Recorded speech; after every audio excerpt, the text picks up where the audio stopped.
Hello, പുതിയ വർഷം തുടങ്ങിയിട്ട് ഈ രണ്ട് മാക്രീസിൻ്റെ മുടി ഒന്ന് കൊണ്ടുപോയി വെട്ടി വൃത്തിയാക്കണമെന്ന് വിചാരിച്ചിട്ട് ഇതുവരെയും പറ്റിയില്ല കേട്ടോ.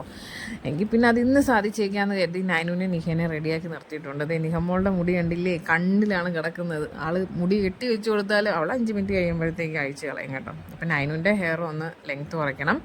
അങ്ങനെ ഞങ്ങൾ ഫെയറിലോട്ടാട്ടോ പോയത്. അപ്പോൾ എന്തായാലും ഫെയറിലോട്ട് വന്നതല്ലേ എന്ന് കരുതി ഞാനും അമ്മയും ഒന്ന് ത്രെഡ് ചെയ്യാൻ കയറി. ആ സമയം കൊണ്ട് നിഹ അവിടെ തേരാ പാരാ നടക്കുന്നുണ്ടായിരുന്നു. അപ്പം നിഹമ്മോടെ ഹെയർ കട്ടിങ് ഒന്നും നടന്നില്ല. കാരണം ഹെയർ കട്ട് ചെയ്യുന്ന ആളുടെ എന്താ പറയുക, പുള്ളിക്കാരനെ ഒന്നും ഹെയറിലോട്ട് ടച്ച് ചെയ്യാൻ പോലും അവൾ അനുവദിച്ചില്ല കേട്ടോ. ഫുൾ കലിപ്പ് മോഡായിരുന്നു. അതുകൊണ്ട് നൈനുവിൻ്റെ ഹെയർ കട്ടിങ് നടന്നു കേട്ടോ. നൈനുവിൻ്റെ മുടിയുടെ ലെങ്ത്ത് ഇച്ചിരി കുറച്ചു, എൻ്റെ മുടിയുടെ ലെങ്ത്തും ഇച്ചിരി കുറച്ചു കേട്ടോ.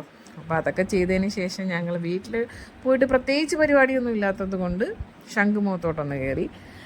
ശംഖുമുഖത്ത് പാർക്കിലോട്ടൊക്കെ ഒന്ന് കയറ്റി പിള്ളേരെ കയറ്റാമെന്നാണ് കരുതിയത്. പക്ഷേ ഭയങ്കര തിരക്കായിരുന്നു. അങ്ങനെ കുറച്ച് സമയമൊക്കെ അവിടെ വെയിറ്റ് ചെയ്തിട്ട് രക്ഷയൊന്നുമില്ല. എങ്കിൽ പിന്നെ നമുക്ക് ആ ഒരു വിഷമം മാറ്റാൻ വേണ്ടിയിട്ട് ഞങ്ങൾ ബീച്ചിലോട്ട് പോയി തേരാ പരാ നടന്നു. നൈനുവിന് എന്തോ ടോയൊക്കെ വേണമെന്ന് പറഞ്ഞിട്ട് അതൊക്കെ മേടിച്ച് ആ വിഷമം മാറ്റാനായിട്ട് ഞങ്ങൾ ഐസ്ക്രീമും കപ്പലണ്ടിയൊക്കെ കുറച്ചതിന് ശേഷം തിരിച്ച് വീട്ടിലോട്ട് പോയി. അപ്പോൾ ഇന്നത്തെ വിശേഷം ഇത്രയേ ഉള്ളൂ. Tata bye, see U.